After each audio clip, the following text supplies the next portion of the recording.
Chez Sismic Culture d'Impact, l'entrepreneuriat est au cœur de notre ADN. Chaque jour, on accompagne des organisations dans leurs défis humains et leur désir de faire de leur entreprise une véritable destination. S'engager auprès de la relève entrepreneuriale au Québec est important pour nous. C'est donc avec grand plaisir qu'on soutient le projet de Chloé et Camille et qu'on vous souhaite un bon épisode sur 3624, le podcast. Bienvenue sur 3624, le podcast. Cette semaine, on reçoit Samuel Lessard-Beaupré, qui est copropriétaire de Géogène Café, qui ont 5 succursales en Estrie. Oui, dans le fond, c'est un café de troisième vague. Donc, il nous explique un petit peu plus ce que c'est l'univers du café dans cet épisode-là. On a vraiment plongé dans l'univers du café, en fait. L'univers aussi du reprenariat, de beaucoup de choses, parce que Sam a eu un crack premier... house. Oui, le crack house. Sa première acquisition. Sa première acquisition fut un crack house. Oui, littéralement, dans un tueur près de chez vous. Oui, un tueur. On peut pas dire le punch. Excusez. On va pas rien dire d'autre. On va pas rien dire d'autre. Mais tout ça pour dire que son histoire est assez intéressante. Puis on a vraiment plongé, comme on a dit, dans l'univers de la business du café. Puis honnêtement. Puis un petit peu dans sa vie d'entrepreneur au début, mais on aurait aimé ça toucher un peu plus à l'entrepreneur aujourd'hui qu'il est, mais une prochaine fois. Une prochaine fois. Donc, merci beaucoup, Sam, de ton passage. Et puis, pour ceux qui vivent en Estrie, ben, on vous invite à essayer Géogène Café si c'est pas déjà fait. Il y a 5 succursales, vous avez pas trop de choix. Il n'y a pas d'excuses. Il y en a à Feu, à Magog, à Sherbrooke, au centre-ville, dans le vieux, dans tout. dans tout. Alors, on vous souhaite un bon épisode. Bon épisode.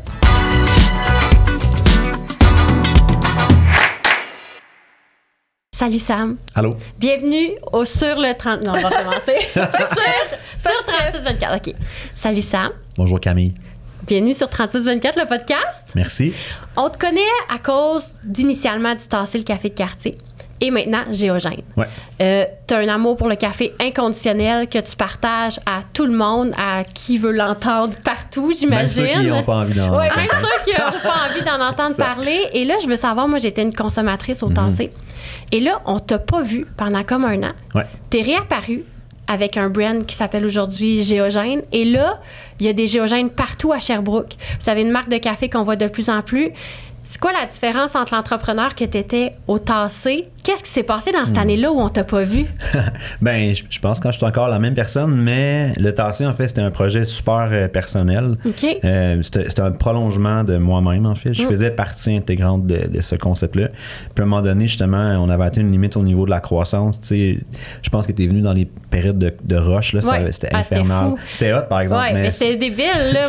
Pas de rush. Moi, je racontais à Chloé là, que j'avais mon Camille Chino, puis que, mettons, toi et Guillaume, vous saviez les recettes de chacun des clients. Ça frôle l'autisme. C'était capoté, là, sérieux, là, c'était capotant. Quelque chose qu'on veut comme répliquer aujourd'hui, mais c'est plus difficile parce que on est moins sur le terrain. En fait, ce qui a changé, en fait, c'est qu'à un moment donné, après 7 ou 8 ans, on avait vraiment, au niveau de l'achalandage, même vers la fin, pour vrai, des fois, je m'inquiétais ou je me questionnais sur le bâtiment. Tellement on recevait de monde, c'était comme dans une vieille bâtisse là, qu'on avait quand même comme mis aux normes puis rénové, mais quand même, on voyait des fois 200 quelques personnes par jour dans à peu près 600 pieds carrés d'une vieille maison. Mais on avait une super équipe, puis ça, c'était cool aussi, tu sais. Mais c'est ça, je faisais vraiment partie du concept, puis jusqu'à la fin, les clients, me faisaient sentir des fois de façon plus ou moins subtile que quand j'étais pas là, genre, j'aurais dû y être, tu sais. Puis je trouvais ça un peu aliénant, en fait, tu sais. Puis je pense que autant j'aimais ça, autant je trouvais ça difficile de faire partie de ce concept-là. Fait que moi, je carbure encore aujourd'hui, puis on carbure tous à ça, mais moi, j'ai vraiment un besoin de reconnaissance, tu sais. Puis que moi, que 200 personnes par jour me disent qu'ils sont contents d'être là, juste par le fait d'être là, mais après ça, en venant, puis en revenant, puis en dépensant leurs sous, moi, je trouve c'est grisant, là. C'est un peu une drogue, là. Fait que ça, j'avais besoin de ça, mais en même temps, c'était à double tranchant, ça devenait vraiment comme aliénant, j'y pensais sans arrêt. Puis quand je dis que j'ai pas vraiment changé, c'est que je suis aussi investi dans mon entreprise aujourd'hui. Je suis juste moins important dans les opérations. Tu sais, les cafés peuvent rouler sans que j'ai à y aller à tous les matins. Tu sais, le Tasser, j'ouvrais pas le matin, le café ouvrait pas. Tu sais. Ah ouais, fait que t'étais là 7 jours sur 7. Ben, j'avais fait le choix conscient d'ouvrir moins. Je m'étais dit, tu sais, si j'arrive à faire mes frais en faisant 5 jours semaine, c'était du mardi au samedi au début, je me trompe pas, fermé dimanche, lundi.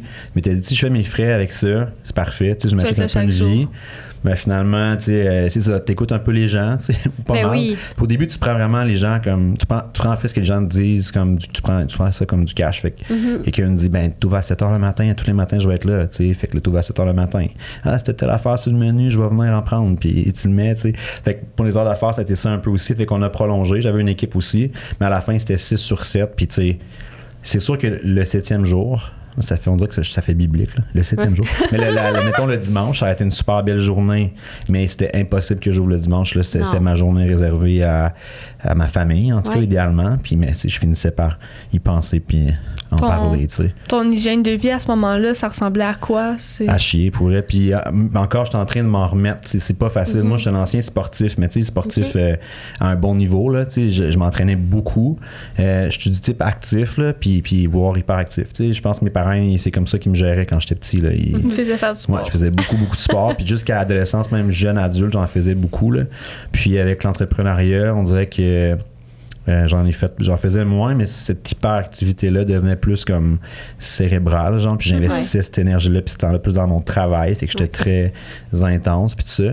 Fait que pour le sport, c'était nul, puis j'étais en restauration, je veux pas, c'est un café, mais c'est de la restauration, fait qu'au niveau de la bouffe, j'ai développé une bizarre de relation avec la bouffe, parce que, tu sais, au début, dans un genre de resto, ben, tu finis par manger ce que les gens veulent pas manger, tu sais, fait que, puis à des heures pas rapport, fait que souvent, c'est tout le temps les mêmes trucs, puis, fait que, tu sais, encore aujourd'hui, la misère à déjeuner, dîner, c'est tough. Puis c'est pas super bon pour la santé. C'est fou. Ça me fait penser au rythme des coiffeurs, tu sais, parce que les coiffeurs de ma génération, c'est comme, on dînait pas, on faisait, tu sais, tant que t'as pas fini, tu manges pas puis tu bois à peine de l'eau, là. Fait que c'est un peu ça, j'imagine. C'est la même affaire. Puis même pendant les shifts, là, des fois, j'ai repris un peu de plancher dernièrement à Magog, puis les filles sont comme, tu t'assois pas, tu manges pas. Sérieusement, j'en ressens même pas le besoin. Non, c'est ça. Je suis pas capable, je suis dans un contexte de travail, puis je travaille. Je suis pas capable de prendre une pause. C'est vraiment difficile pour moi, puis je sais que c'est pas sain. Fait que, tu sais, encore là, il faut que je me réapproprie ça. Mais c'est comme si j'avais signé pour ça un jour puis que j'ai la misère à... Fait que, puis ça va nous amener sur peut-être d'autres questions par rapport à justement mon rapport au travail versus celui de mes partenaires, de mes employés. C'est ça, c'est pas pareil. T'sais. Ouais, c'est ça. Fait que là, le premier café, tu l'as eu pendant 8 ans, t'as dit? Ouais, 2010 à fin 2018. Fait que quasiment 9 ans. Fait que Géogène, ça fait pas longtemps. Géogène, en fait, ça a été démarré en marge du Tassé. Puis avec mon employé du temps, Guillaume, qui est devenu mon partenaire, dans le fond, à un moment donné, j'avais comme 3 projets parallèles au Tassé qui étaient comme en branle, qui étaient vraiment pensés pour motiver des piliers, là, pour qu'ils s'approprient quelque chose de l'entreprise. Puis vu que c'était le Tassé, c'était un quadruple nœud, là, je ne pouvais pas partager ça facilement, mais ça a été ma façon de rallier du monde autour de la cause du café, mettons, du Tassé. Puis Guillaume, lui, c'est la torréfaction qui l'intéressait, fait que moi, je me suis arrangé pour qu'on puisse l'équiper en machine à échantillon, puis pour qu'il se fasse un peu la main. Fait que c'est en 2015. Fait qu'on est comme dans les 15-16, on est comme dans les premiers torréfacteurs, 3e vague, on dit, là. Fait que progressiste comme au Québec, là, avec Kittel, Saint-Henri, puis Dispatch. Fait que ça fait longtemps, mais comme un vrai projet à proprement dit, là, avec Pignon sur rue, c'est 2020. OK. Fait que là, pour que je comprenne bien, parce qu'il y a certains termes du monde du café que je comprends pas. On est où? Fait que là, c'est ça, t'avais ton premier café, 8 ans plus tard, vous décidez de fermer parce que tu stagnes un peu au niveau de la croissance. C'est ça on a vendu, en fait, j'ai vendu à une employée, en fait. Fait que le Tassé existe encore. Mais c'est ça, il me semble. Le Tassé existe toujours, là. Fait que il va fêter, c'est donc 13, 14 ans? 14 ans? 13 ans? Ouais, quand même, c'est fou, là. Ouais. Puis comment tu vis ça aujourd'hui de le regarder? Parce que, tu sais, moi, j'ai racheté une entreprise. Puis j'ai vu quelqu'un vendre son entreprise, puis j'ai trouvé ça extrêmement, quand même, difficile. Ouais. Ben, encore aujourd'hui, c'était comme quand je l'ai vendu, j'ai vécu un deuil, comme un deuil humain. Là. Cette année-là a servi aussi à faire mon deuil. Pour elle, j'ai trouvé ça vraiment difficile parce que c'était pas un projet d'affaires ordinaire. C'était vraiment, je pense qu'on avait créé quelque chose, on a mis beaucoup d'amour dans la bâtisse qui était un crack house, on se le cache. Pour elle, c'était un crack house. OK, ça vaut je pense que ça peut faire un bon du bon footage. Là. Parce que moi, je viens de l'Est. Là, j'ai grandi sur Conseil. Fait que je savais la maison quand j'étais petite. Puis là, un jour, c'était un café. Non, c'est ça. Ben, en fait, c'est ça. L'Est de Sherbrooke, comme l'Est de Bennyville, c'est toujours un peu paumé. Là, parce que historiquement, moi, ce que j'avais entendu un jour, je sais pas si c'est vrai pour Sherbrooke, mais avec les vents dominants, souvent avec les usines puis tout ça, ben, le vent amenait la fumée d'ouest en est. Fait que les gens, de la même façon que les gens s'établissaient, les gens riches en hauteur, les gens pauvres près de la rivière, mettons, ben, on s'installait à l'est quand on était pauvre, puis plus à l'ouest quand on était riche. Puis c'est ça. Fait que l'est, historiquement, l'est de la ville, c'était un quartier un peu pauvre, puis défavorisé, donc, mais aussi, on n'est pas dans l'hôpital non plus aussi. La psychiatrie. Fait que, il y a beaucoup de weirdos. Sur Google, là, j'aimerais ça me mettre en situation. En fait, Sherbrooke-Est, mettons, tape le Tassé. Oui, c'est ça. C'est comme l'épicentre de ce quartier-là. Mais c'est vraiment pas loin, c'est ça, de l'hôpital de l'Hôtel-Dieu, où est-ce qu'il y a la psychiatrie, entre autres. Mais il y avait aussi dans le quartier un promoteur immobilier qui avait beaucoup d'immeubles, qui prenait les gens sous curatelle publique. Fait que c'était pas assez. Puis il y avait son commerce. Il y avait un commerce en plus avec pignon sur rue, lui. Fait que c'était pas rare de voir des gens débarquer du taxi avec un sac de papier avec leur nom écrit dessus, là, comme quand on sort de prison, mettons. Fait qu'il y avait ça en plus. Fait que c'était un quartier de même, tu sais. Fait que, mais tu sais, physiquement, c'est un beau quartier. Ben oui. Topographiquement, c'est plat. Fait que c'est un quartier où tu peux vivre à pied. Il y a plein d'avantages. Les gens qui arrivaient de Montréal, souvent, voyaient tous les avantages de l'Est sans, mettons, avoir vécu les stigmates de l'Est, avec la proximité avec le centre-ville, les loyers qui étaient moins chers, tout ça. Mais tu sais, nous, quand on a... Il y a des beaux loyers aussi, quand même. Tu sais, ça a du cachet. La rue Murray, c'est comme la rue Québec dans le Vieux-Nord. Là, c'est une belle rue avec des belles maisons centenaires, tout ça. Mais nous, dans le fond, quand on magasinait une maison, c'était notre première maison, fait qu'on n'était pas... Il n'y a pas des grands moyens. Moi, je reluquais un spot commercial dans le Nord qui nous appartient aujourd'hui, mais ça a été, comme mettons, l'idée du café est venue de cette disponibilité-là. Mais quand on a monté le projet, si on voulait acheter, c'était dans l'Est. Pour des raisons plus financières. Fait que là, moi, j'ai flashé sur cette maison-là. C'était pas un duplex, mais c'était organisé comme un duplex. C'était une maison de chambre, en fait. T'avais comme une cuisine à l'étage puis une cuisine en bas. Fait que ça se réorganisait quand même assez facilement. Il fallait quand même avoir une vision, mettons. Mais quand on a visité la première fois, ma blonde est rentrée, elle a trouvé ça dégueulasse, là, genre pas beau, puis genre elle est rentrée une fois, moi je suis retourné voir comme 3-4 fois avec différents corps de métier pour estimer la valeur des travaux puis tout ça. Puis à chaque fois qu'on y allait, la madame qui était là, c'est une vieille madame, elle disait, parce que c'est son fils qui était propriétaire, puis elle disait, il est en dehors, mon fils, il est en dehors. À un moment donné, ma blonde a fait comme, check bien s'il est pas en dedans. Fait que là, on google son nom, puis il était dans le fond en attente de procès pour complot pour meurtre, le gars. Oh my God! Fait que là, nous, on l'a appris en cours de démarche, mais on l'a appris tard, par exemple. D'ailleurs, je sais pas s'il y a eu des recours, parce que l'agente d'immeuble qui était super gentille, à chaque fois qu'on voulait négocier le prix ou quelque chose, c'était comme, ah non, il voudra pas. Mais dans le fond, ce qu'on a compris, c'est qu'il fallait qu'à chaque fois qu'elle allait le voir en taule, tu sais, parce qu'il était incarcéré déjà. Non. Ouais.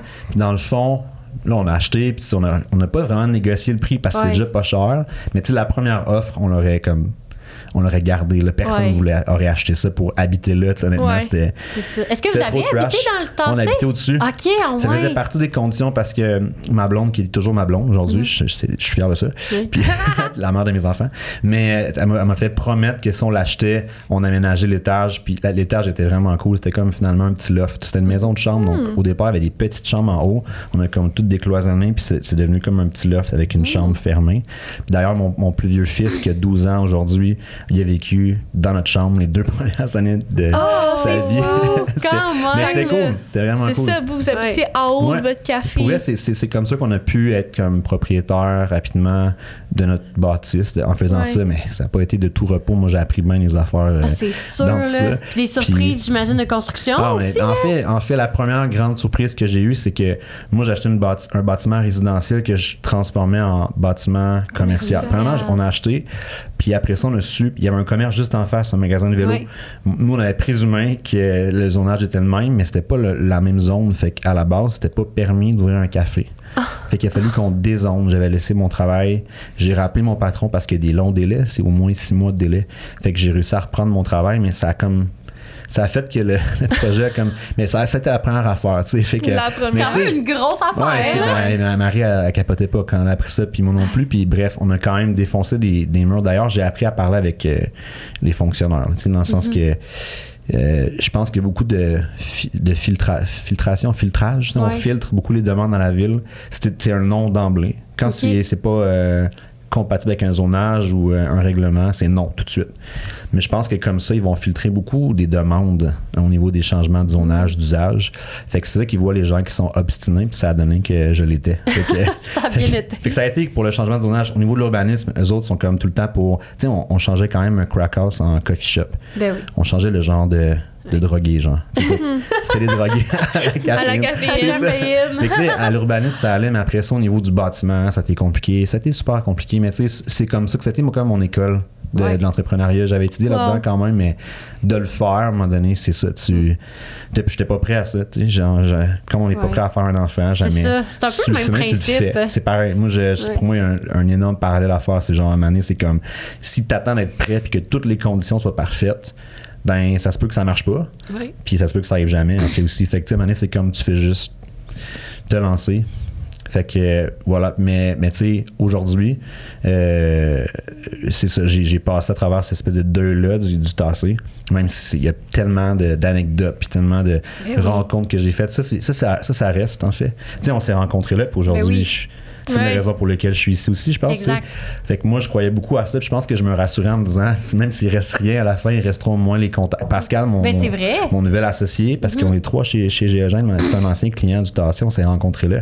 Puis lui, il a investi de l'argent dans Géogène. Je suis comme, ça a été ça la valeur de toute cette expérience-là. Parce qu'à la fin, d'un point de vue comptable, j'ai récupéré le capital que j'avais remboursé sur mon hypothèque.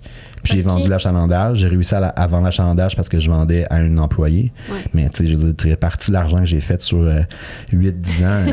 C'est comme une blague.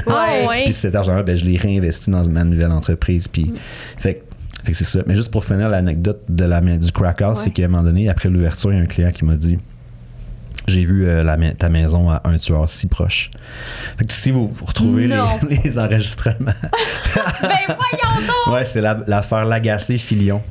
Fait que c'est vraiment glauque comme histoire. Mais tu sais, ça s'est pas passé dans la maison, mais c'était la maison du gars. Le gars, il a pogné 7 ans, finalement. OK. Puis là, il est sorti un peu nécessairement au tiers de sa peine, il est sorti, parce que c'est tout le temps comme ça. C'était le gars qui était dans un tueur si proche. Ouais, c'est lui qui était propriétaire de l'immeuble qu'on achetait pour le tasser. Fait que non, le gars qui me l'a dit, c'était pas lui. Non, mais à chaque fois que quelqu'un me parlait de cette histoire-là, par contre, non, ça j'ai compris. Mais à chaque fois que quelqu'un me parlait de cette histoire-là, je faisais un pas en arrière, j'étais comme, ouf, pas sûr, ça me tente de savoir que t'as déjà habité ici ou que ton chum habitait ici. Ou que... c'est bon, ça. Mais bref, c'est ça. Bon Dieu. Mais ça ferait en tout cas, au début, justement, je disais à ma blonde, on devrait-tu faire du marketing avec ça? Elle était comme, non. Parle-en pas à personne. Mais l'histoire est malade pour vrai. C'est mais c'était partie de l'histoire. J'ai essayé de retrouver l'épisode l'autre fois, puis je suis pas arrivé, mais tu sais, c'est ça, l'affaire Lagacé-Filion, puis c'était, en tout cas, trash. Mais là, c'était trash. Puis tout, puis oh mon Dieu, c'est bon. Aïe, c'est bon ça. Le tassé. C'est pour ça que j'ai eu comme un deuil difficile. Non, mais cette partie-là, j'étais comme un peu fouf. Il y a bien des affaires que j'étais comme un peu enfin, tu sais. Mais tu sais, mettons, je retrouve, des trucs que je pensais laisser derrière moi par rapport à la réalité d'entrepreneur. À chaque fois, je pense que ma situation va s'améliorer d'un point de vue, je sais pas moi, de financier, d'un point de vue, mettons, psychologique, mais non. Dans le fond. Mais justement, ça me rapporte à une question qu'on se posait. Là. Cam me dit que elle était full une consommatrice de ce café-là, puis là, paf, du jour au lendemain, toi, t'étais plus tant là, puis t'as comme disparu, puis là, c'était le questionnement de qu'est-ce qui est arrivé au proprio, tu sais, vas-tu bien? C'est drôle parce que j'ai pas tant eu des échos de tout ça. Mais c'est vrai que ça n'a pas été une transition si smooth que ça. J'ai essayé de revenir travailler pour Maïna au début pas longtemps, mais je trouvais ça trop difficile. C'était trop à vivre. Non, j'ai eu vraiment tough, tu sais, puis je me suis demandé pendant longtemps si j'avais fait le bon move, tu sais, parce que, mais en même temps, tu sais, c'est bien fait la vie en même temps, dans le sens qu'on se rappelle juste de ce qui était nice. Tu sais, souvent, on se rappelle juste de ce qui était nice, mais il y a plein d'affaires qui étaient pas nice pour lesquelles j'avais comme décidé de changer, dont le fait de pas être capable de m'en sortir, ou en tout cas de le partager. D'un point de vue fiscal, c'était compliqué parce que j'habitais au-dessus, justement. C'était avantageux, mais des fois, ça l'était pas. Quand j'ai voulu... Tu sais, parce que quand tu fais beaucoup d'argent, quand tu fais, mettons, un gros profit, ben, t'es imposé. Fait que là, tu t'arranges pour pas faire trop d'argent. Fait que ça, c'est un avantage, mais quand tu viens pour vendre ton entreprise à profit, ben là, il faut que tu expliques ça. C'était compliqué. J'avais pas séparé les deux, tu sais, en commençant. Fait qu'il a fallu que je le fasse vers la fin pour que ce soit avantageux, mais tout ce processus-là était comme difficile. J'étais pas prêt à le donner. Ou à le fermer, parce qu'il y en a d'autres qui décident de fermer. Moi, je trouve ça intense de fermer un commerce. Puis tu sais, je peux comprendre, par exemple. Moi, j'espérais que mon commerce me survive, mais me survive, c'est d'accepter aussi qu'il parte entre les mains de quelqu'un, puis que cette personne-là, elle peut avoir, oui, un peu la même vision, ou pas pantoute, tu sais. Fait que c'est de vraiment lâcher prise là-dessus. Il y en a qui sont pas capables parce qu'ils décident de juste fermer. Puis, mais ça, tu vois, l'autre affaire que je trouve spéciale dans fermer un commerce, je trouve ça très... En même temps, je veux pas juger, mais je veux dire, je trouve ça très égocentrique. Très genre, ça fait 2 ans que les gens ont créé l'habitude de venir chez nous. Tu sais, quand je pense aux clients, je trouve ça rough de penser... mettons, à fermer un commerce. Mais oui, mais c'est parce que ça fonctionnait, en fait. C'était pas parce que ça fonctionnait pas. C'est ça l'affaire. Probablement même que, tu sais, au prorata, c'était vers la fin. Ça allait comme probablement être de plus en plus profitable. Mais là, il y a aussi eu la pandémie. Fait que, maintenant, elle a eu tough pour ça, là, mais tu sais, en même temps, nous, on a ouvert quand même en pandémie, puis on tire bien notre épingle du jeu depuis le début à cause de notre formule. Mais tu sais, tout ça pour dire que probablement qu'avec la maturité, l'entreprise aurait été juste plus facile à gérer, en fait. Parce que oui, peut-être que j'aurais été capable avec le temps de juste lâcher prise sur des trucs, puis me faire remplacer, puis peut-être partir sur d'autres projets, même si c'était un gérant ou un directeur ou une directrice de succursale, je sais pas.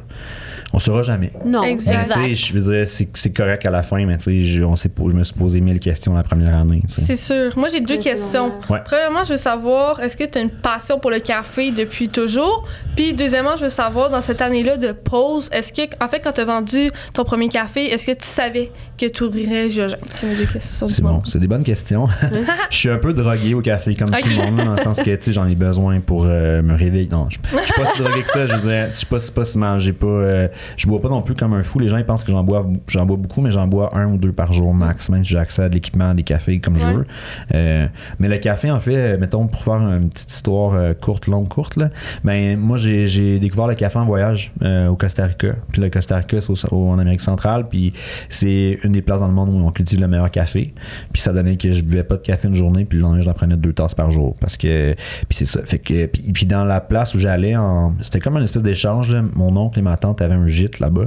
Donc on allait là-bas contre le gîte, on allait là pour travailler. Ils étaient en train d'installer un peu leur truc. Puis à l'entrée du village, il y avait un petit café. C'est une communauté internationale dans le sud du pays là, qui s'appelle Hohochal. Excusez mon accent.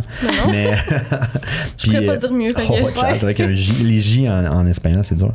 Puis bref, dans le fond, à l'entrée du village, il y avait un petit café tenu par, je sais pas, je pense que c'était des Néerlandais. Puis le café était vraiment, c'est super bon. Puis, mais au-delà du café, c'était comme l'esprit du coffee shop. Parce que le coffee shop représente dans notre vie, tu sais.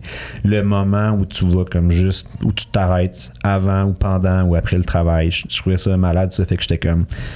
moi, j'avais déjà des projets plus dans l'hôtellerie. Puis là, je suis revenu au Québec avec l'idée d'avoir un café, en fait. Puis t'avais quel âge à ce moment-là? T'avais-tu fini tes études? J'avais-tu fini mes études? Je pense que c'était après l'université. J'avais commencé l'université sans finir. J'avais commencé en admin. J'avais trouvé ça vraiment... à chier, honnêtement. Plate.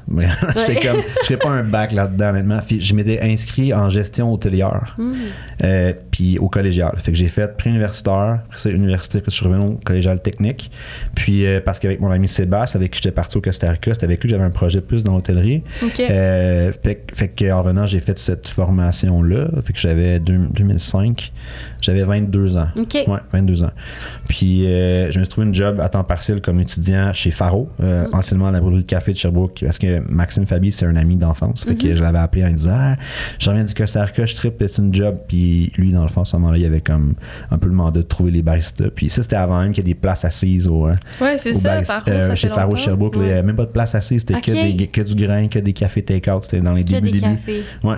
Puis c'est ça. Après ça, je travaillais un petit peu en gestion là-bas. J'ai travaillé aussi en hôtellerie chez Jouvence. À Jouvence? Okay. À Jouvence, ouais. Okay, à l'auberge, à Jouvence. Puis c'était l'hôtellerie comme moi, je l'aurais fait. Puis je pense que leur slogan, c'était ça. Puis c'est encore ça, mais l'hôtellerie différemment ou autrement. Je sais pas, je suis jamais allée à Jouvence. C'est malade.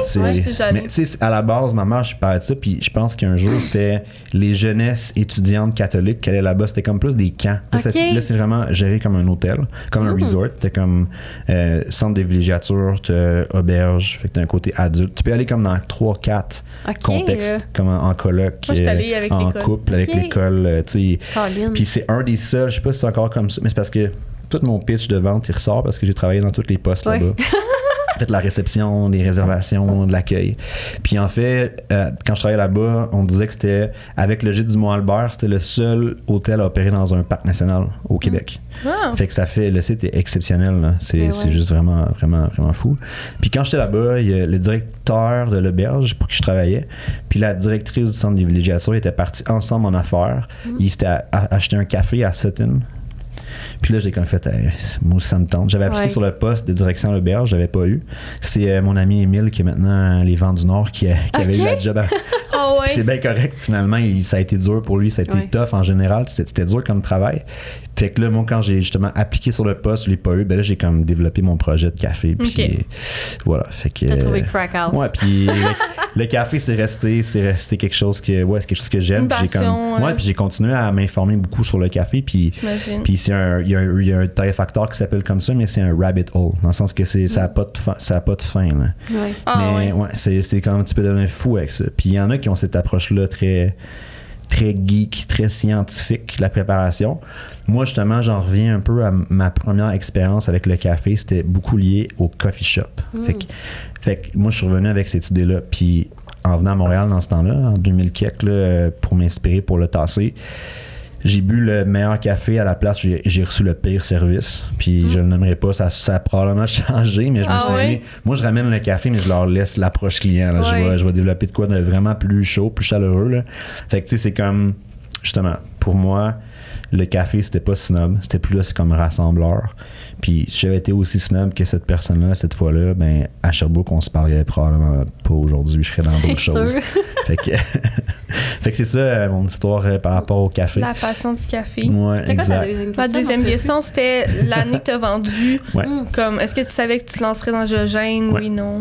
Ben oui, c'est sûr. Puis d'ailleurs, quand j'ai vendu le tassé, dans le fond, à mon employé, j'ai pas signé de clause de non-concurrence précisément pour ça, parce que je savais, puis elle savait aussi que j'allais me relancer dans le café. Ce qui était pas clair, c'est où. Puis ça donne que c'est relativement proche du tassé, finalement. Puis, tu sais, moi, dans ma tête, puis on en parlait juste avant l'épisode, avant l'émission, mais tu sais, moi, je crois beaucoup en la compétition. Fait que la coopération dans la compétition. Mais là, plus ça va, plus je me rends compte qu'on n'est pas grand monde à croire à ça. Il y a bien du monde old school. Puis tu sais, genre, tu sais, avec le tassé, c'était correct. Puis ultimement, on a travaillé ensemble au début. Puis c'était juste légitime qu'à un moment donné, elle décide de changer de fournisseur de café, parce que pourquoi les gens viendraient comme au tassé pour du Géogène quand le fond, ils pouvaient venir à côté. Mais notre plan initial, c'était quand même de s'installer plus loin. On avait fait une inspection puis une évaluation d'une autre bâtisse dans le coin de l'hôpital, Fleurimont cette fois-là. On pensait quand même que le créneau des gens des soins de la santé, c'était quand même des bons consommateurs. C'est du monde qui boit du café. Finalement, ça n'a pas donné. La personne qui était le promoteur, elle voulait pas faire elle bougeait pas son prix du tout. Fait que, puis là, quand on est revenu vers les de location, il n'y avait rien d'intéressant sauf sur la rue King. Puis avec un partenaire, ben ce partenaire-là, il a voulu acheter. Il voulait immobiliser son argent. Fait qu'on a acheté une bâtisse. Fait que, mais oui, c'était sûr que j'allais. C'était sûr que l'affaire qui n'était pas si sûre que ça. Puis l'année qu'on était un peu no fixed address, là. On était comme des gens de sans-abri. Guillaume puis moi, tu sais, mettons, on tarifait chez un tiers, après ça, on emballait notre place, puis on étiquetait au tassé encore, tu sais. Fait que ça, c'était un peu poche comme année pour vrai. La logistique, là, c'était dur en plus. Guillaume ne conduisait pas d'auto à ce moment-là en plus. Fait que c'était compliqué. Mais tu sais, on s'était dit après coup, Guillaume puis moi, on est des deux personnes de service, là. Tu sais, on se serait pas vu faire que de la production puis de la distribution. Ça nous prenait un comptoir à café. Parce que la relation client, on est bon là-dedans, puis on aime ça. Fait que on est juste revenu avec l'idée d'avoir une roastery, une maison de torréfaction avec un bar espresso. C'était l'idée initiale. Puis le quartier général sur King Est, aujourd'hui, c'est pas mal ça, en fait. Il y a quelques places assises, mais c'est principalement l'endroit où est-ce qu'on torréfie puis où est-ce qu'on on sort des cafés. Oui, c'est ça. Puis l'idée, la différence entre le tassé puis Géogène, est-ce que ça allait être que Géogène serait un brand qui est plus réplicable, justement? Oui, tout à fait. Okay. Dans la structure fiscale aussi, dans le sens que moi, c'était sûr que je voulais des partenaires. Ça donne qu'on est 3 super partenaires dans le sens que on a les mêmes valeurs. Mais tu sais, on est comme... Moi, j'ai lu un jour... Peut-être que vous l'avez lu comme entrepreneur, mais tu sais, j'ai lu le livre qui expliquait les 3 types de gestionnaires ou d'entrepreneurs. Le livre s'appelle comme ça, il me semble. C'est genre artisan, artiste et technocrate. Je l'ai pas. C'était super bon, mais c'est comme ça distinguait 3 types d'entrepreneurs, puis on est ces 3 types-là, en fait. Pascal, moi, c'est tellement hot. Guillaume, c'est l'artisan, moi, je suis l'artiste, plus. Puis Pascal, c'est plus le technocrate. On n'est pas campé dans ces positions-là, dans le sens qu'on n'est pas, tu sais, comme Guillaume n'est pas 200% artiste, puis artisan, puis moi, artiste. Tu sais, on n'est pas dans les pointes, là. On est comme, on est proche quand même. Tu sais, Pascal, c'est pas un Bob Brun classique, pas de vision, juste les chiffres. Tu sais, il comprend. Puis c'est pour ça qu'il a embarqué aussi, parce qu'il comprenait la vision qu'on avait, puis il a embarqué là-dedans. À ce moment-là, c'était quoi la vision? Ça a toujours été la même vision, en fait. C'est que nous, c'est ça. Là, peut-être qu'on peut parler un peu du café 3e vague, là, pour peut-être faire la distinction avec le café comme de commodité. C'est que depuis les années 2000 à peu près, on parle du café un peu comme du vin. Fait que c'est plus juste une commodité comme un produit de base qu'on achète le moins cher possible, puis c'est du fuel, là, comme du kérosène. Il y a encore beaucoup de gens qui le boivent comme du kérosène. Là. C'est quoi du kérosène? Ben, c'est comme de l'essence d'avion, genre mettons. Okay. Dans le sens de plus, c'est comme du fuel. Là. C'est comme, tu sais, ça t'aide à partir de ta journée, mais ça, en plus, ça a littéralement l'air du kérosène parce que c'est foncé. Ouais, c'est ça. C'est vrai, le petit... Genre, c'est comme foncé, puis c'est comme, en tout cas. Bref, fait que tu sais, il y a l'approche donc du café comme une commodité, comme plus pour l'effet, qu'on le boit plus pour l'effet, puis l'approche du café comme un produit de dégustation, où est-ce que là, la qualité initiale du produit est importante. On en parle, on considère les années de récolte, comme dans le vin, en fait. Fait que année de récolte, ou millésime, mais c'est l'année de récolte, en fait, dans le café. Les cépages du café, c'est les cultivars. Les méthodes de dépulpage, c'est les procédés de vinification dans le vin. Fait que, tu sais, il y a tous les pendants au niveau dans le café, au niveau du café de la culture à la tasse. Fait que de mettre en lumière un petit peu aussi le travail des artisans de la culture à la tasse. Ce qui n'est pas vraiment fait dans le café de commodité. De plus en plus, puis là, le problème aussi, c'est qu'il y en a qui utilisent un peu ça. Ils disent qu'ils sont 3e vague, puis ils sont vont pas nécessairement dire qu'ils sont 3e vague, mais tu sais, ils vont vraiment utiliser un espèce de narratif un peu fake pour justifier des prix de vente élevés quand à la source, les gens reçoivent pas vraiment... Un café de qualité. Ouais, puis les gens, le plus grand problème, c'est que les producteurs reçoivent encore aujourd'hui pas assez d'argent pour vivre de cette culture-là. Fait que, tu sais, c'est un enjeu parce qu'il y a des enjeux de relève comme il y en a ici au niveau de l'agriculture. Mais là-bas, c'est pire parce que c'est une question carrément de subsistance. Puis, tu sais, les prix planchers même du commerce du café équitable sont pas tout à fait assez élevés pour que les gens puissent bien en vivre, tu sais. Vous, votre café, il vient de où principalement? Moi, il vient d'un peu partout dans le monde. Puis, on essaie de s'aligner un peu sur les moments de récolte parce que c'est l'autre affaire. Ça, c'est comme le fait qu'on achète à l'épicerie des fois sans trop se questionner. On oublie que c'est une denrée agricole, tu sais, c'est quelque chose qui pousse dans un arbre, dans un plant, dans une plante, puis qu'on récolte, puis qu'après ça, il y a beaucoup de travail. Fait que, tu sais, il y a plein d'affaires, dans le fond, desquelles il faut s'inquiéter aujourd'hui, là. Mais tu sais, ça, dans notre consommation, le café, c'est important, dans le sens que ça fait partie de ce qu'on achète. Tous les matins, 2 fois par jour, 3 fois des par fois jour. Plus. Fait que c'est comme justement, c'est pas de faire en sorte que les gens se sentent mal, mais juste de les informer. En fait, c'est de l'information qui se rend souvent pas eux, mais puis dans la façon de mettre en marché depuis longtemps. Ben, je veux dire, c'est ça. On oublie que ça se peut que le café goûte pas pareil d'une fois à l'autre. Puis les compagnies, justement, eux autres, s'arrangent pour que le café goûte tout le temps la même chose, qui vienne d'Amérique centrale ou d'Amérique du Sud ou d'Afrique. Mais c'est pas ça. La réalité, c'est que chaque terroir a vraiment ses particularités. Puis nous, c'est ça. On est plus là à mettre en valeur ces trucs distinctifs-là par rapport à chacun des cafés. Fait que voilà, c'est qu'on est vraiment dans cette industrie-là au niveau du café. Fait que Géogène là-dessus a pas changé. Ce qui tend à changer, par contre, puis on n'a jamais été comme snob, comme on dit au début. On n'a jamais voulu l'être, en fait. Mais des fois, juste en l'expliquant, juste en nommant tout ça, tu peux avoir l'air tu peux juste avoir l'air, de connaître ça ou d'être plus dans le haut de gamme. Tu sais, haut de gamme, faudrait qu'on enlève dans notre tête le haut de gamme puis le snob. C'est ça. Pas parce que tu fais des trucs de qualité que t'es snob. Tu sais, en coiffure, nous, on le vit, là, des fois, tu travailles avec les meilleurs produits, tu sais, votre salon, il est cher, si ça. Ben, crème, on fait de la qualité, puis je m'en fous, mes employés sont vraiment bien rémunérés, puis ils gagnent très bien leur vie. C'est durable. C'est quand même, ça s'inscrit dans un mode de consommation, en fait, qui est comme, tu sais, business-wise, oui, on vend plus cher parce que ça nous coûte plus cher. Ben oui. Mais à la fin, les gens aussi décident de peut-être comme arrêter de tanker, genre 8 fois des Venti, genre dans une journée. Ils vont se prendre juste un bon café qui vont prendre le temps de bien se préparer de le déguster. Fait qu'à la fin, c'est un peu de la décroissance. Fait qu'à la pièce, oui, tu vas payer peut-être plus cher, mais globalement, c'est comme la vieille pub de Unibrew. Je voulais l'utiliser dans mes communications. C'est quoi la vieille pub de Unibrew? C'est parce que Unibrew, en fait, qui est comme... Unibrew, c'est une compagnie de bière, d'une microbrasserie, une des premières au Québec. C'est pas la première. Puis eux autres, il y avait un slogan qui disait, puis c'est encore protégé. Je peux pas l'utiliser vraiment dans mes communications, mais c'est boire moins, boire mieux. Fait que c'est un peu la même chose. Puis on suit le même chemin que justement la bière en microbrasserie, dans l'optique plus du produit de qualité, de dégustation. Tu vas pas te saouler avec de la bière de micro. Là. Non. Ben, tu vas le faire malgré toi. Ouais, puis ça mais va tu vas faire pas mal comme le lendemain. tu vas pas tanker genre 6 bières. Là. C'est comme, en tout cas, moi non. Là. Mais je sais pas vous autres. Oh non, moi je bois pas de bière, j'aime pas la bière. Mais c'est ça, mais tu sais. Moi, de microbrasserie plus, mais. Mais tu la bois plus comme tu dégustes, tu t'informes, tu peut-être une sorte que t'aimes. Puis c'est vraiment ça. Puis à la fin, t'en bois moins finalement, parce que c'est plus bold, c'est plus plein, c'est plus complexe, c'est plus. C'est satisfaisant. C'est pas je pense comme que aussi, c'est comme inconsciemment. À tout plus cher, fait que là, t'es comme je vais en boire moins, mais ce que ça reflète aussi, c'est que tout ce que tu viens de nommer, c'est justement même chose pour un café plus dispendieux, tu sais, il coûte plus cher, fait que t'en prendras pas 4 dans ta journée, mais tu vas plus le siroter, tu vas plus l'apprécier, fait que finalement, le cycle que ça fait est plus avantageux pour tout le monde. Ou bien aussi, tu prends un latte. Puis là, le goût du lait de gosse, tu veux le goût du café. Fait que là, tu rajoutes une dose pour finalement finir par avoir des shots d'espresso. Ça, c'est très non, mais ça, c'est moi, c'est mon histoire avec le café, tu sais. Puis probablement que, tu sais, c'est drôle parce qu'au tassé, genre, je me revois au comptoir, puis à gauche, il y avait le menu sur le mur. Puis pour vrai, les gens, ils faisaient souvent le chemin du mocha jusqu'à la shot. Ah, ben oui, c'est ça. Tu sais, genre, plus ça allait, moins les gens mettaient de lait dans leur café. Ça, c'est quoi le chemin? Ben, il n'y a pas de chemin puis de vérité. Puis moi, aujourd'hui, je me rends compte que, tu sais, des fois, j'aime un cortado, des fois, j'aime un. Ben, un latte, c'est plus rare parce que j'en ai mal au ventre, là. Ouais, c'est ça. J'ai de la misère avec le lait d'avoine, j'essaye fort, mais je trouve que ça goûte, là. Mais tu sais, mettons, moi, je bois du filtre. Je recommence à découvrir le filtre pour avoir un certain volume. Puis, tu sais, comme on dit, siroter, mais un bon café, quand il tiédit, là, il est encore bon. Un mauvais café, quand il tiédit, genre, tu le jettes à la poubelle, il est dégueu. C'est dégueu parce que c'est chimique, là, c'est que quand c'est chaud, il y a des arômes et des saveurs que tu perçois pas.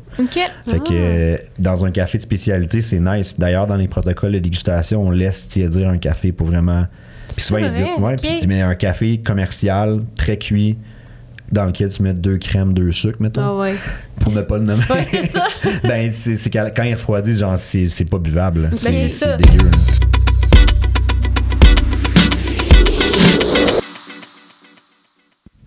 Salut Camille, salut Chloé, c'est Noémie de l'agence Nano. Aujourd'hui les filles, j'avais envie de vous partager une nouvelle fonctionnalité d'Instagram qui est la création de factures. Donc c'est parfait pour les personnes qui ont un commerce sur cette plateforme. Vous allez maintenant pouvoir envoyer des factures individuelles. Dans la messagerie Instagram, en fait, il vous suffit de cliquer sur la personne à qui vous voulez envoyer une facture, puis vous cliquez ensuite sur le petit plus en bas à droite, créer une commande. Vous pourrez ensuite inscrire la description du produit, le mode de paiement ainsi que le montant. En cliquant sur « Créer la commande », la personne va automatiquement recevoir votre facture. Ensuite, une fois que vous avez reçu l'argent, vous pouvez cliquer sur le bouton « Payer » et votre acheteur va recevoir un reçu pour sa commande. Une fois la facture payée, si vous envoyez la commande par la poste, vous pouvez également aviser votre acheteur de l'envoi puis il va recevoir une notification lorsque sa commande va être envoyée. Ensuite, il y a également une façon où vous pouvez aller voir l'historique de vos transactions et vos commandes. Voilà, c'est aussi simple que ça. Si jamais vous voulez voir un visuel de la procédure ainsi que la façon d'aller voir l'historique de vos transactions, je vous invite à cliquer sur le lien en description.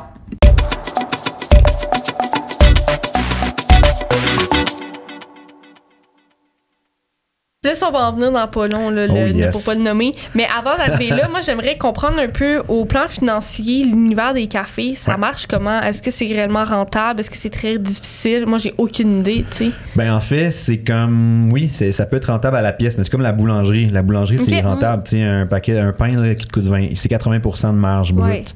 Mais tu peux pas vendre 3 pains, puis, tu sais, ça prend du volume. Fait que le café, c'est un peu la même logique. La réalité, c'est que culturellement, on n'est pas en tout cas en région c'est encore plus vrai là.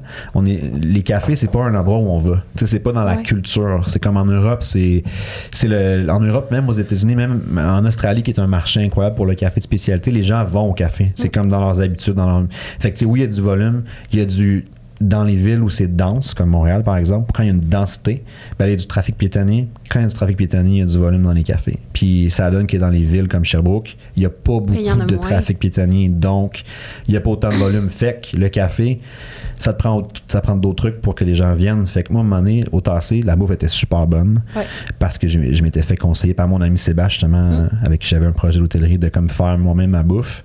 Puis j'avais dit, OK, oui, mais non, dans le sens que j'y en veux pas, là, c'est encore mon ami, mais je suis comme, c'est pas mon métier. Puis la réalité, c'est que quand ta bouffe est bonne, mais les gens, ils viennent pour la bouffe, puis moins pour le café. Fait que j'ai eu un restaurant un bout, mais tu sais, quand même, la bouffe était importante parce que elle faisait que ta facture moyenne augmentait.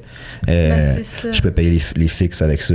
Fait que ça prend quand même, mettons, un volume. Fait que moi, à la fin, j'étais comme, la bouffe, je vais arriver kiff en considérant les pertes, puis la préparation, puis le staff, puis je vais faire des sous avec le café. Fait que c'était comme si la bouffe était un service que j'offrais pour accompagner l'expérience. Un peu comme dans une microbrasserie, comme là, je pense au Ciboire à Sherbrooke, comme un success story vraiment. Puis tu sais, eux autres, c'est la même affaire. La bouffe, c'est comme un service que t'offres, qui fait qu'en plus t'as encore plus soif quand tu manges un fish and chip ou un nachos, quand t'as encore plus soif. Fait que c'est ça, fait que oui, c'est viable. Tu sais, là on a ouvert un café buvette. Tu prends, mettons, ce qui est le plus payant dans la restauration, genre, fait que, mettons, le café puis le vin, puis tu fais un concept avec ça. Ça, c'est quand même une bonne idée. Ça, c'est nice. C'est quand même hot, mais tu sais, encore une fois, aller, mettons, à la buvette de quartier, c'est très européen. C'est pas beaucoup dans un quartier UPEC, cette succursale-là, dans le Vieux-Nord. C'est ça. J'avais situé, il était où, celui-là? Ouais, c'est dans un quartier un petit peu plus épais à Sherbrooke qui s'appelle le Vieux-Nord de Sherbrooke, comme un vieux quartier, c'est ça, avec des gens qui sont souvent des professionnels. Puis mais tu sais, mettons, ça fait à peine un an, par exemple. Ça, c'est l'autre affaire, ça fait vraiment pas longtemps que c'est ouvert. Mais tu sais, avant que les gens créent l'habitude, vu que c'est pas naturel, mais c'est plus long. Mais tu sais, encore une fois, il faut offrir autre chose que juste, mettons, l'alcool. Mais quand tu prends le produit d'appel, il est assez rentable. Ouais, c'est ça. En ce moment, vous avez combien de succursales ou d'adresses? On a 5 succursales. OK. Ouais. Puis 3 à Sherbrooke, puis 2 dans la région de Magog-Harford. Puis 2 succursales qui sont comme vraiment des comptoirs. Un dans une microbrasserie, justement. Fait que là, on opère le jour, puis eux, ils opèrent le soir. C'est à Harford. C'est quand on brasse. Je pense que je suis allée, puis je me questionnais, j'étais comme, mais là, c'est un géogène ou c'est pas un géogène? Ouais, c'est pas si clair, mais c'est un joint venture. Puis ça, tu vois, c'est comme dans les marchés où on peut pas louer, là, dans le sens que c'est pas louable, c'est trop cher. D'avoir 2 commerces en un, c'est quasiment une norme, tu sais. Je sais qu'en France, c'est beaucoup comme ça. Fait que c'est souvent, il y a 2 adresses. Il y a 2 commerces sous la même adresse. Comme ça, ils partagent les frais fixes, des fois qui sont vraiment élevés. Puis en plus de ça, moi, ça en quoi je crois beaucoup, c'est la synergie qui se crée entre 2 entreprises. Puis ça donne, comme on a dit tantôt, que les amateurs de bière, souvent, sont amateurs de café de spécialité. Fait que c'est genre des Nico, il venait au Tassé. Je le croisais à chaque matin. Oui, exact. J'étais allé au secondaire avec celui qui est parti quand on brasse. Puis, Luto, il serait cool, je pense, c'est vrai, hein? Vraiment cool, puis une belle histoire. Puis Luto, c'est comme dans un domaine comme de plus en plus saturé, c'est pas toujours évident, je pense. Ouais, c'est rough. Mais le café, ça devient comme ça. En fait, tous les domaines deviennent comme ça. Fait qu'il faut quand même que tu trouves ton edge, là. Mais je pense que la bière, c'est encore plus compliqué. Ben, en ce moment, écoute, je pense que c'est comme saturé, là. Je pense qu'il y a des micros quand même qui l'ont dur, là, puis il y a des cafés qui ferment, puis t'es comme... Ben, clairement, c'est un marché monopolistique, donc faut que tu trouves le moyen de te démarquer parce que ton voisin, il offre la même chose que toi. Fait que pourquoi on choisit... Tu sais, mettons, toi, tu choisis Géogène, mais pourquoi? Parce que t'aimes l'expérience que tu reçois là-bas, t'aimes l'environnement, t'aimes le café aussi. C'est l'histoire, c'est le... Tu sais, moi, je suis attachée aux gens qui ont parti ça, mettons. C'est ça, je suis attachée à toute l'histoire derrière ça. Je me souviens que Guillaume m'a montré le logo avant que ça sorte. Puis là, j'étais comme, c'est beau. Puis tu sais, comme, on dirait qu'il faut que je connaisse. Tu sais, comme, aujourd'hui, j'étais habillée en Daily Story. On a reçu Steph Quand elle sort une collection, c'est sûr, je veux m'habiller. Ben justement, de plus en plus, les gens consomment pour l'entrepreneur derrière l'entreprise. Fait que justement, c'est pour ça qu'il y a beaucoup d'entreprises pour qui c'est plus difficile, parce que s'ils n'ont pas misé sur qui ils sont, ben ça les gens ils relatent pas, ils n'ont pas d'histoire avec eux. C'est parce qu'il y a plein d'autres choix, fait qu'ils se disent, ben tu sais, t'as bien beau, mettons, aimer, c'est pas un bon exemple, mais t'as bien beau aimer le café du coin, tu sais, tu préfères Géogène parce que t'aimes les gens derrière, fait que tu dis, je vais encourager Géogène, fait que c'est difficile de se démarquer dans ce domaine. Il y a le brand aussi, je pense. Moi, j'aime quand les choses sont belles. Oui. Tu sais, j'aime quand c'est beau, j'aime quand c'est clean, j'aime quand je sais ce que j'achète, pourquoi je l'achète. Ben, je pense que tu sais, ça peut être aussi des fois pas exactement comme à ton goût, mais moi, personnellement, ce que je remarque, c'est la cohérence dans la marque. C'est comme nous, puis moi, ça fait partie de mes responsabilités chez Géogène. Je suis vraiment en charge du développement des affaires, de la marque, puis tout ça. Tu sais, puis mettons qu'on fait faire de la merch, ben ça va être de la merch qui va être comme responsable. Parce que c'est beau, fait au Québec, 95% québécois.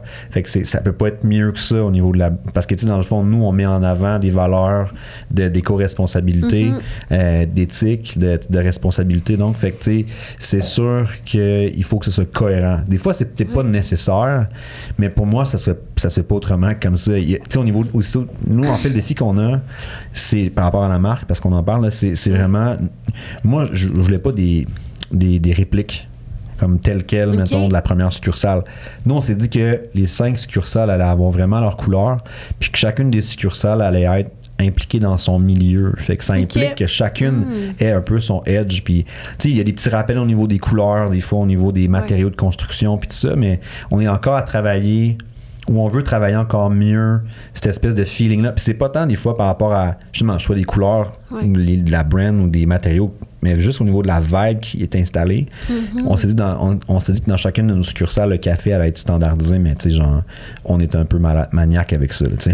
Pour le café, mais tu sais, pour tout le reste, là, je veux dire, le gérant ou le copropriétaire, parce que nous, ultimement, on aimerait savoir des copropriétaires, opérateurs dans chacune des succursales, ben elle a vraiment de la latitude. Fait qu'on veut pas non plus que ce soit des succursales ou des franchises, une approche de franchise. Moi, je crois pas vraiment à ça.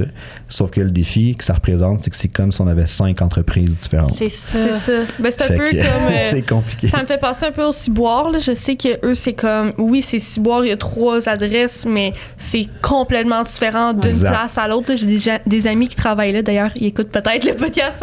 Allô. En ce moment, donc, allô. Mais... Mon Dieu, je me suis en faire dans mes mots. Mais c'est ça. T'avais dit dans la langue, Chloé. C'est ça. Mais ce que je voulais dire, c'est qu'eux m'expliquaient à quel point, tu sais, les employés peuvent se transférer même pas d'une succursale à l'autre, puis c'est géré de façon complètement différente. Puis même si c'est les mêmes propriétaires, en haut, les gérants ont des façons très différentes de manager leur équipe. Fait que c'est un peu avec ça. Mais je pense que c'est quand même la nouvelle façon de faire, peut-être. Mais tu sais, je pense qu'il y a quand même moyen de rendre, par exemple, les baristas, dans notre cas, un peu interchangeables au niveau des succursales. Tu sais, parce que, mettons, nous, dans l'expertise de préparation comme barista, ben, je dirais, que ce soit à Magog ou à Sherbrooke, c'est les mêmes techniques. Des fois, c'est que, tu sais, on pourrait pousser ça loin, puis au niveau du workflow, on pourrait organiser les espaces de travail tout pareil. Mais le reste pourrait être différent, tu sais. Je pense qu'il y a moyen de le faire, mais sérieusement, c'est un défi. Mais ça doit être tough parce que chaque local est différent. Puis, tu sais, justement, si t'es dans un coin plus passant à pied, un coin moins passant à pied, tu sais, c'est comme... ouais, c'est ça. Mais il y a vraiment à ce niveau-là, il y a vraiment du peaufinage. En fait, là, on est là-dedans en ce moment. Tu sais, on a vraiment ouvert beaucoup de succursales rapidement. C'est un défi maintenant de gestion. Comment vous avez réussi financièrement, mettons? C'est pas évident, c'est pas facile. Est-ce que vous êtes allé chercher du financement à chaque fois que vous voyez une opportunité? Parce que je sais que vous avez racheté des cafés existants et vous avez aussi eu des succursales que vous partiez d'un local zéro, mettons. Ben, on avait des sous à investir, ce qu'on a fait. Pascal, moi, on avait de l'argent à investir, on l'a fait. Pour la succursale de Magog, on a demandé aux propriétaires de l'immeuble de nous aider à financer tout ce qui était amélioration locative. On avait un très court budget et le budget a explosé. Fait que là, on est là-dedans. Puis, tu sais, c'est ça. Puis, c'est comme je disais tantôt, tu sais, nous, en fait, c'est qu'on donne pas aux gens exactement ce qu'ils veulent. On est en train d'essayer de changer les habitudes. Fait que ça pick up slow. Fait que la réalité, c'est que sur 5 succursales, on a comme 3 en démarrage. Fait qu'au niveau du contrôle de coûts, c'est pas évident. Les ventes sont pas complètement au rendez-vous encore, mais tu sais, la croissance est quand même exponentielle. Mais c'est comme let's go, tu sais, il faut quand même. Fait qu'on a fait ce choix-là, en fait, de développer en succursale plutôt que développer, mettons, la vente en gros. Entre autres parce que nous, on voulait vraiment être fort dans la région, mais ça a donné, parce que je l'ai fait, le tour des cafés de la région, puis il n'y a pas tant de cafés / restaurants style café qui étaient prêts à s'investir dans la préparation de café. C'est puis, tu sais, mettons, contrairement au vin et à la bière, ce qui est compliqué par rapport au café, c'est que nous, mettons, comme torréfacteurs, les clients qui sont corpos ou des clients individuels, ils ont quand même entre les mains la préparation du café. Ils peuvent scraper le café, pas pire. Ouais.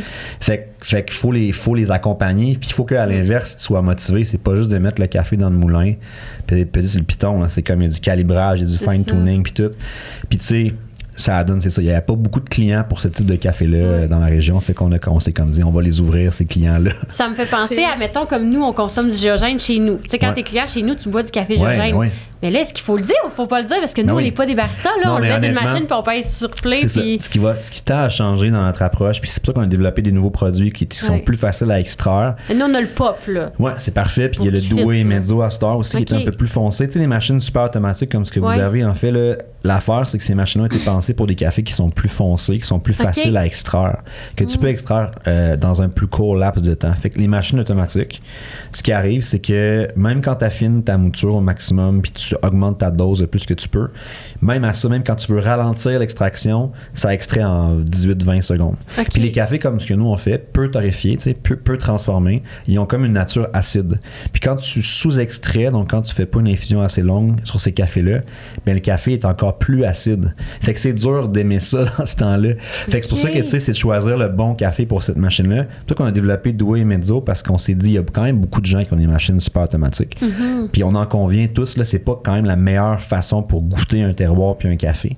Mais c'est le fun quand le café que tu payes 60$ le kilo sort bien même dans cette machine-là. Fait que c'est pour ça qu'on a comme développé ce produit-là. Puis la réalité du marché, c'est que pour que ça pick up, il faut que le côté snob tombe. Il faut qu'on arrête de... Puis là, je dis mais je veux dire, moi, je considère que je suis pas là-dedans, là, mais tu sais, il faut absolument que ça devienne plus une norme, que ça devienne accessible à tous. Puis tu sais, du café bien choisi, mettons par le torréfacteur puis l'importateur, il peut être torréfié foncé puis c'est bien correct, tu sais.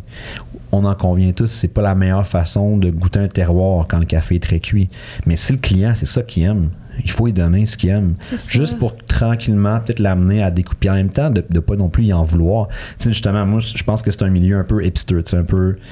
C'est ça, snobbish. Fait que, tu sais, souvent, quand il y a des cafés qui sont encore comme ça, des torréfacteurs qui ont encore ce discours-là, si tu consommes plus que du café torréfié brun puis que tu l'infuses pas en filtre, genre tu te qualifies pas pour revenir. Tu sais, genre quasiment. Ah ouais, genre ils refusent des clients, là. Ils refusent pas, mais ils te font sentir comme de quoi t'as pas de sens. Là, genre pourquoi tu prends un café filtre? C'est ça. Fait que là, maintenant on est comme juste, bon, ok, oui, tu sais, dans l'absolu, justement, oui, méthode filtre, torréfaction légère, c'est la façon. On s'entend tout là-dessus, là. Mais c'est pas ça que les gens veulent tout de suite, là. Maintenant, ils sont pas prêts à ça, tu sais. Mais c'est pas de leur dire, ou c'est pas de comme les obliger à aimer ça on the spot. C'est juste de comme les amener à leur rythme, tranquillement, peut-être vers ça, ou non, puis c'est bien correct, tu sais. Mais ce qui peut ne pas changer, je pense, c'est notre façon d'importer, de choisir le café puis de payer.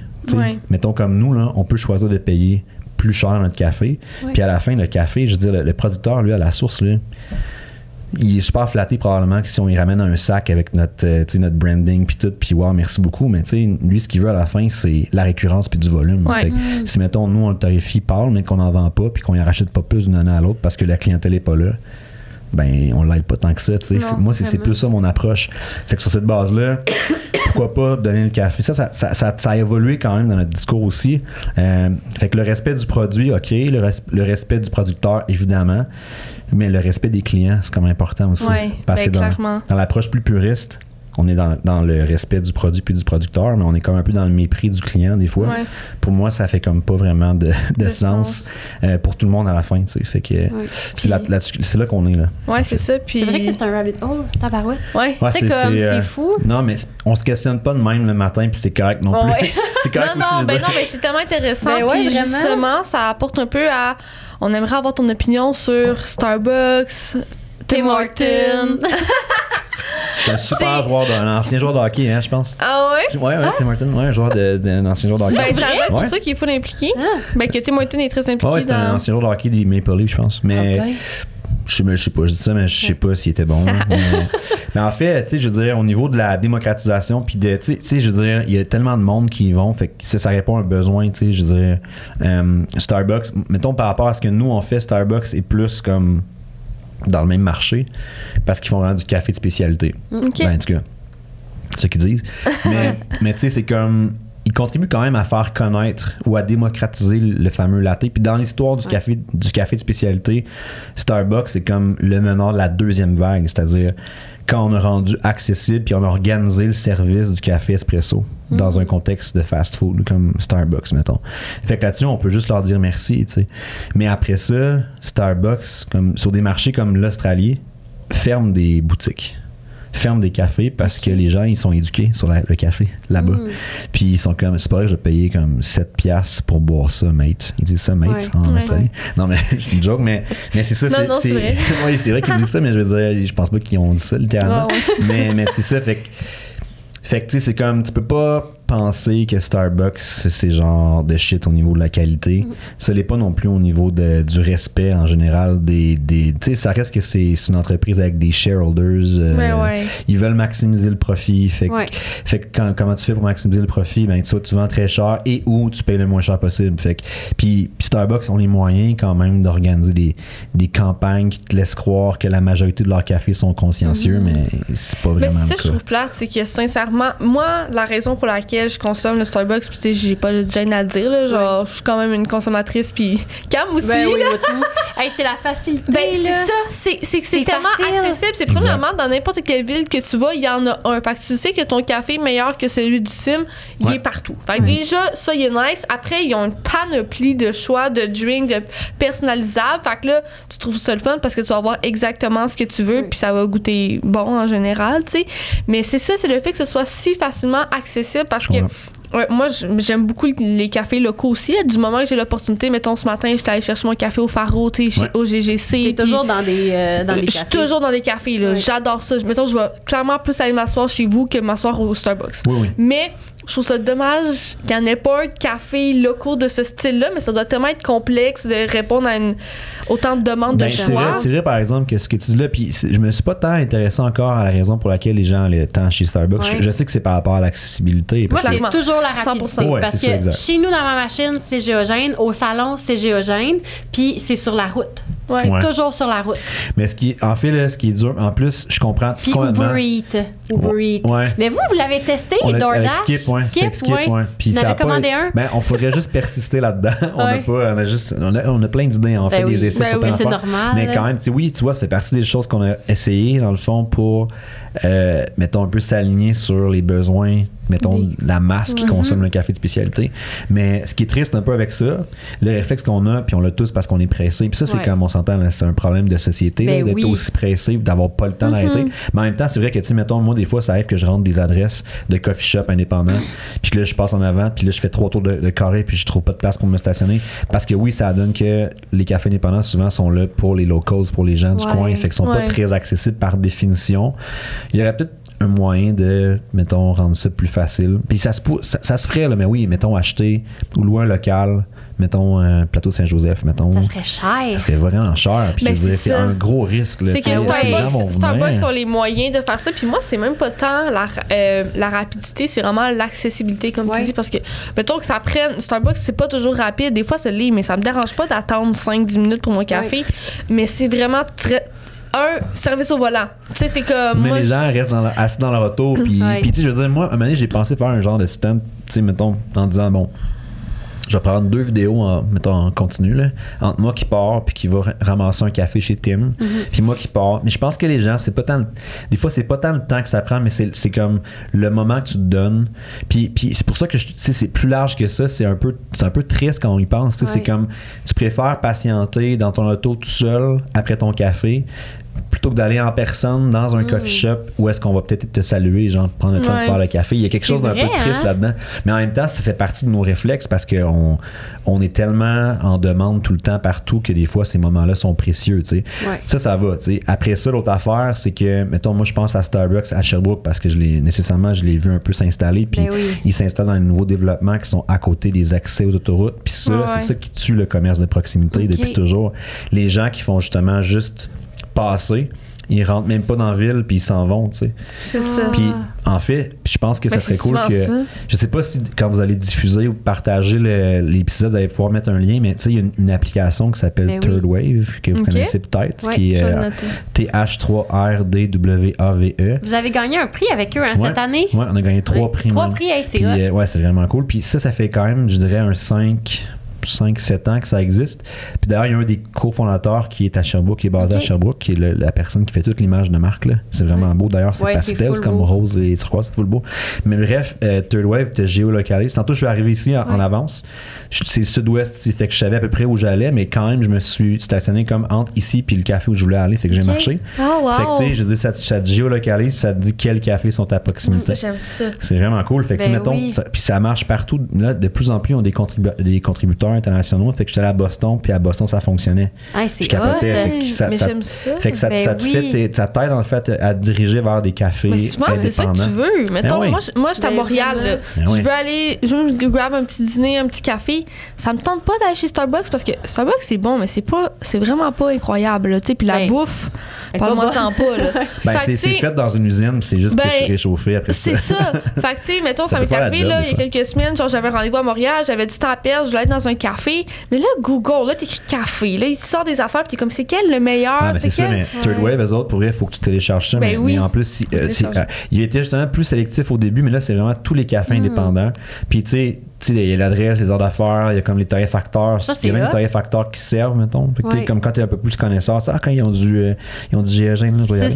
Mettons, Third Wave. Je télécharge ça maintenant. C'est vraiment cool. Puis justement, moi, je trouve ça, c'est le genre d'initiative qui est nice pour la démocratisation puis qui est importante, mais juste qu'il faut que les gens la connaissent. Mais moi, je trouve ça de savoir que le but, mettons, derrière tout ça, c'est de ralentir, d'aller, de boire ton café puis d'en profiter.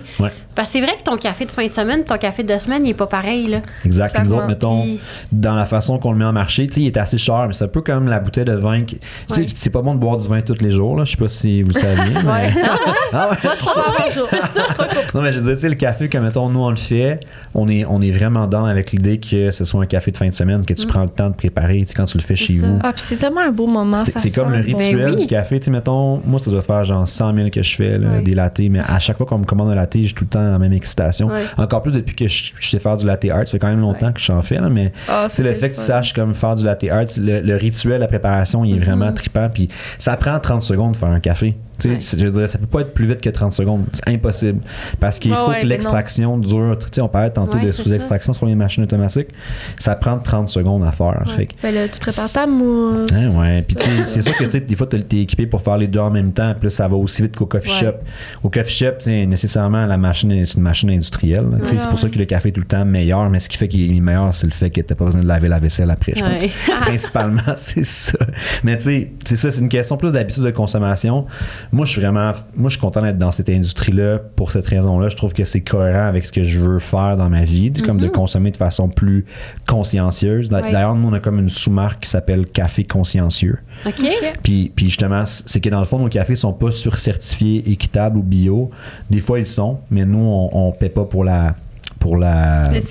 l'étiquette parce que de toute façon, c'est un peu galvaudé aussi. Puis même dans notre façon de s'approvisionner, des fois, on va même jusqu'à surpasser les normes équitables parce qu'on y va en commerce presque direct avec un intermédiaire qui est un petit importateur, souvent qui est concentré sur une ou deux origines. Puis, tu sais, vu qu'il n'y a pas beaucoup d'intermédiaires, mais il y a plus d'argent qui reste à l'origine.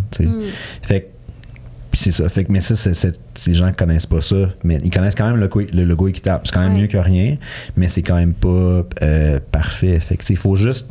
C'est une question d'éducation puis de démocratisation.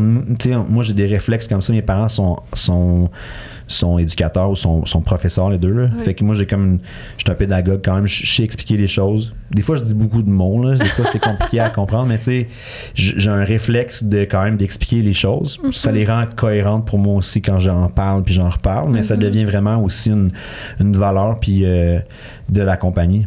Ça fait partie du salut de l'entreprise de comme éduquer la clientèle. Fait qu'on a comme un cursus de cours, on a plein d'affaires pour partager l'info parce qu'on est conscient aussi que le matin, quand t'es pressé, c'est pas ça arrive dans un café troisième vague. T'as pas le temps, genre des fois le client a pas le temps d'entendre parler. Juste, il veut juste son latte. Genre. Fait que trouver l'équilibre là-dedans. C'est vraiment intéressant. Puis vous en faites, que vous faisiez de l'éducation aussi. Je pense que c'est une belle mission. Puis je trouve que l'épisode d'aujourd'hui t'a beaucoup parlé de comme ta mission avec le café en tant que tel, puis c'est vraiment intéressant. Là. Puis les gens qui travaillent dans ce domaine-là sont passionnés, puis c'est pas pour rien. Là. Comme il y a quelque chose là de super. Mais c'est un domaine vraiment passionnant. C'est vraiment ça. C'est que le fait que tu transiges un produit qui pousse, mettons, à l'autre bout du monde, puis qui dans le fond, qui représente une partie importante de plein d'économies dans des pays émergents, t'as le pouvoir de faire quand même une différence pour ces personnes-là. Puis après ça, ben ça passe aussi par il faut que l'attraction vienne de la clientèle ici, dans le fond, tu sais, que les gens demandent ce genre de café-là, puis achètent ce genre de café-là. Puis ça passe par l'éducation, mais l'éducation, pas non plus... on est bien dans le shaming, là, avec de tout, là, tu sais, par rapport à comment agir, mais faut y aller comme... C'est ça, doucement. Mais merci beaucoup de ton partage. Ça a été très personnel. Oui, je trouve qu'on a beaucoup... en fait, on n'a pas beaucoup parlé de toi en tant qu'entrepreneur. Pas assez à mon goût, mais bref. C'est comme t'es un père. C'est ça, exact. C'est la vie. On aura peut-être d'autres opportunités. On fera un épisode 2 où je prévenais pour le numéro 60. Exactement, parce qu'aujourd'hui, c'est notre 3e épisode qu'on a... 3e. Hey, voyons qu'est-ce qui m'arrive avec mes mots. 30e épisode qu'on enregistre, mais merci beaucoup. Puis d'ailleurs, j'ai téléchargé Third-Wave, fait que là, je vais aller voir pour qu'en repartant, on ait se grabber un petit café local. Merci beaucoup, les filles. C'était cool. Merci. Bonne journée. Puis peut-être, avant qu'on conclue, Géogène, où est-ce qu'on peut vous retrouver? Vous sur les réseaux sociaux, vos produits sont-ils en vente en ligne? Ben, tout ça. En fait, on est sur Instagram, on est sur Facebook, on est sur TikTok, mais là, ça, c'est drôle. À suivre. C'est l'avenir, là. Moi, j'adore TikTok. Mais moi, en fait, je fais un Get Coffee with Me. Je fais pas un Get Ready with Me. Je me suis dit, je vais prendre les trends, je vais essayer. Moi, j'aimerais vraiment, je sais pas si vous faites ça, c'est sûr qu'un café qui fait ça, mais des tutorials de latte art, puis comme quel café acheter, parce que là, moi, je prends pas, comme Camille, on prend pas de produits de vache, là. Non. Fait que là, c'est de comment tu fais du latte art avec des cafés végétaux. Ça se fait. Ouais. Hey, facile de même. C'est bon pour le prochain Get Coffee with Me. Je vais faire j'aimerais ça. Moi, je vais aller m'abonner juste pour ça. Sinon, Facebook, c'est ça. On a une boutique en ligne, fait qu'on ship partout au Québec. Nous, on s'est dit qu'on shipperait au Québec. Pas en dehors du Québec pour des raisons éthiques, encore une fois. Tu sais, quand t'es à Saskatoon, mettons, t'achètes d'un roaster de la Saskatchewan, mettons. Fait que c'est un peu la logique. Puis, c'est ça. Merci. À Sherbrooke, partout. Merci beaucoup. Donc, allez consommer Géogène. J'avais une dernière question. C'est quoi? Mais vas-y, c'est quoi? Mettons, Géogène, là, dans vos rêves les plus fous, là, c'est quoi? Genre, parce que là, vous parlez de proximité, mais en même temps d'expansion, puis d'éducation, puis tout. Dans vos rêves les plus fous, Géogène, c'est où, genre? Géogène, c'est 2 affaires. Fait que c'est le café consciencieux, mais c'est aussi les coffee shop, troisième lieu en anglais, c'est un concept, on en parlera à l'épisode 60. mais bref, nous on aimerait ça ouvrir d'autres cafés dans la région, d'ici mettons 2-3 ans, puis on veut développer la boutique en ligne, puis on veut principalement être fort dans la région des cantons de l'Est. On est le premier Third-Wave dans les cantons de l'Est. On va toujours l'être parce qu'on est le premier. Mais on va juste renforcer cette position-là. C'est vraiment cool. Merci. Bonne journée à toi. Pareillement. Salut. Bye.